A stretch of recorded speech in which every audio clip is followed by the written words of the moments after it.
जरा सोचिए, एक जज जो कंट्रोवर्सी के एपी सेंटर में है, जिन्होंने अपने कमेंट्स और डिसीजन से एक पूरी कम्युनिटी का गुस्सा मोल लिया है।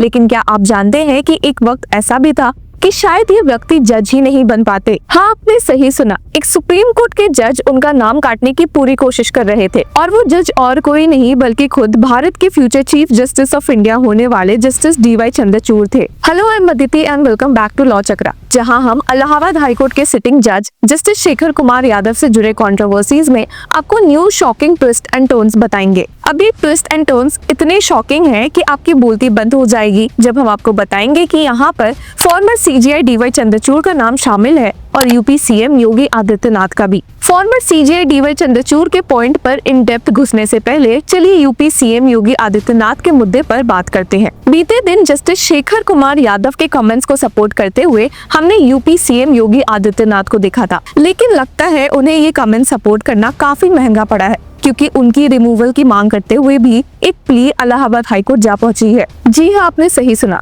असल में प्ली का कहना है कि जस्टिस शेखर कुमार यादव के ऐसे रिमार्क्स को सपोर्ट करते हुए CM Yogi Adityanath has undermined India's secular fabric। उनका ये सपोर्ट उनकी CM पोस्ट की कॉन्स्टिट्यूशनल ओथ को वायलेट करता है, जिसकी वजह से उन्हें इस पद से रिमूव कर देना चाहिए। और यहाँ तो बात हो गई यूपी CM की, और चलिए देखते हैं कि जस्टिस चंद्रचूड़ का नाम इस मुद्दे में कैसे शामिल है। तो जब DY चंद्रचूड़ सुप्रीम कोर्ट के सिर्फ एक जज थे, तभी उन्होंने जस्टिस शेखर कुमार यादव के अपॉइंटमेंट को एक रेड फ्लैग से अपोज किया था। ये रेड फ्लैग केवल एक नोट नहीं था, बल्कि एक खुली चेतावनी थी कि ये इंसान जज बनने लायक नहीं है। अब आपके मन में शायद ये सवाल आ रहा होगा कि जस्टिस DY चंद्रचूड़ ने इस मामले में कमेंट्स कैसे दिए हैं। तो आपको बता दें कि सुप्रीम कोर्ट के डॉक्यूमेंट्स के मुताबिक 14 फरवरी 2018 को इलाहाबाद हाईकोर्ट कॉलेजियम, जो उस टाइम के चीफ जस्टिस दिलीप बाबा साहेब भोसले के अंडर काम कर रहा था, ने हाईकोर्ट के जज बनने के लिए लॉयर कैंडिडेट्स की एक लिस्ट रिकमेंड की थी। इस लिस्ट का 21 पेज एनालिसिस हुआ और उस टाइम सुप्रीम कोर्ट के प्यूजन जज जस्टिस DY चंद्रचूड़ ने एडवोकेट यादव को जज बनने की प्रपोजल का सख्त विरोध किया था। DY चंद्रचूड़ ने उनके काम करने के तजुर्बे, उनके पॉलिटिकल अफिलिएशन, उनका RSS लिंक और उनका एक बीजेपी लीडर का बहुत ही करीबी रिश्ता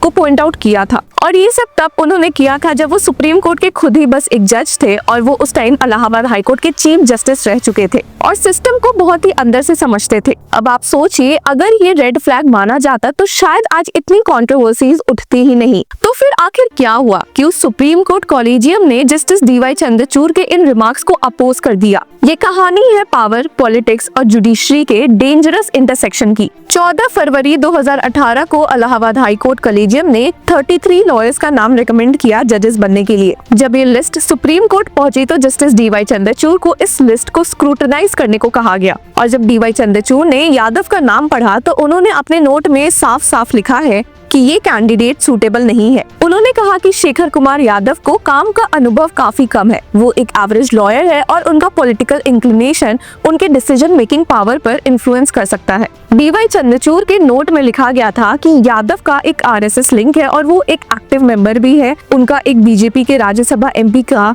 काफी क्लोज रिश्ता है और जो अब एक यूनियन मिनिस्टर भी है। जस्टिस DY चंद्रचूड़ ने साफ साफ लिखा था कि ये इंसान हाईकोर्ट जज बनने के लिए सूटेबल नहीं है। इस मामले में कुछ और पॉइंट्स ऐड करते हुए DY चंद्रचूड़ ने नोट किया था कि he is also close to Dr. LS Ojha, who is a member of the BJP media cell. It is reported that the candidate has been recommended by Shri Ashok Mehta, former Additional Solicitor General at Allahabad High Court, because of his political affiliations. He is not suitable for appointment as a judge of the High Court. पर यहाँ पर एक बहुत बड़ा twist आया। Supreme court collegium, जो उस वक्त chief justice Ranjan Gogoi, justice AK Sikri और जस्टिस SA बोबड़े के अंडर थी, उन्होंने चंद्रचूड़ के रेड फ्लैग को इग्नोर कर दिया। 12 दिसंबर 2019 को शेखर कुमार यादव को इलाहाबाद हाई कोर्ट का एडिशनल जज अपॉइंट कर दिया गया। 26 मार्च 2021 को उन्हें परमानेंट जज बना दिया गया और अब वो 15 अप्रैल 2026 को रिटायर होने वाले हैं। Interestingly, Allahabad high court collegium ने जो 33 नेम सजेस्ट किए थे जजेस बनने के लिए, उसमें से सिर्फ 6 नाम को जस्टिस DY चंद्रचूड़ ने सपोर्ट किया था।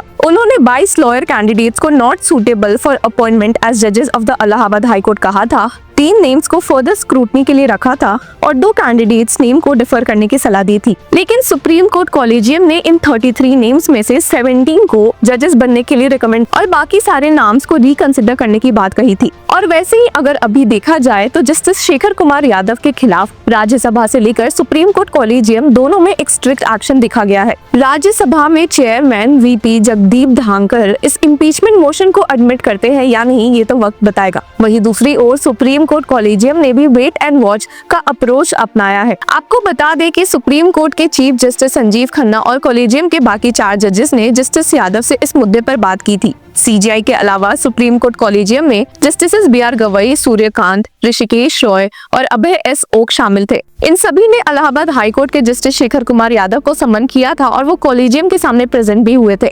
मिली जानकारी के मुताबिक सुप्रीम कोर्ट कॉलेजियम के सामने पेश होते हुए जस्टिस शेखर कुमार यादव ने अपने स्पीच का कंटेक्स्ट और मतलब समझाया था। उन्होंने ये भी कहा कि मीडिया ने उनके स्पीच के सिर्फ कुछ सिलेक्टेड पार्ट्स दिखाए, जिसकी वजह से कंट्रोवर्सी हुई। लेकिन सोर्सेज के मुताबिक supreme court collegium justice Shekhar Kumar Yadav के एक्सप्लेनेशन से कन्विंस नहीं दिखी थी। इसी वजह से उन्हें सुप्रीम कोर्ट कॉलेजियम की फटकार सुनने मिली थी। ये मीटिंग ट्यूसडे को हुई थी और ये बात कल वेडनेसडे को सीजीआई ने फुल कोर्ट मीटिंग में सब जजेस के सामने रखी थी। वैसे तो ये full court meeting retired high court जजेस को सीनियर एडवोकेट्स डेजिग्नेट करने के लिए बुलाई गई थी, पर सीजीआई खन्ना ने जस्टिस यादव के रिमार्क्स का मुद्दा भी उठाया और यहीं पर बात उठी पब्लिक अपॉलॉजी की। एक सोर्स ने बताया कि मीटिंग में कॉलेजियम ने जस्टिस यादव से कहा कि इस मैटर को खत्म करने के लिए उन्हें एक पब्लिक अपॉलॉजी देनी होगी, लेकिन जस्टिस यादव चाहते हैं कि वो किसी पब्लिक प्लेटफॉर्म से फ्यूचर में क्लैरिफाई करे कि उनके रिमार्क्स को सही कंटेक्स्ट में नहीं लिया गया है। पर क्या जस्टिस यादव को अपॉइंट करना एक जुडिशियल ओवरसाइट थी या फिर पॉलिटिक्स और पावर के बीच में जुडिशरी का एक और कॉम्प्रोमाइज था?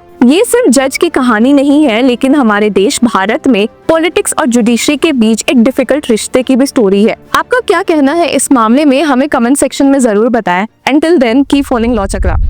लेकिन जो कठमुल्ला है, जिसे कह लीजिए आप, सब गलत है, लेकिन कहने में गुरेज नहीं है, क्योंकि वो देश के लिए घातक हैं, बिगाड़ने वाले लोग हैं, जनता को बरगलाने वाले लोग हैं, देश आगे न बढ़े इस प्रकार के लोग हैं।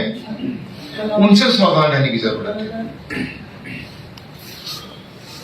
क्योंकि जो कानून बिल है ये केवल और केवल उन पर्सनल लॉ में आई बुराइयां तक ही सीमित नहीं है।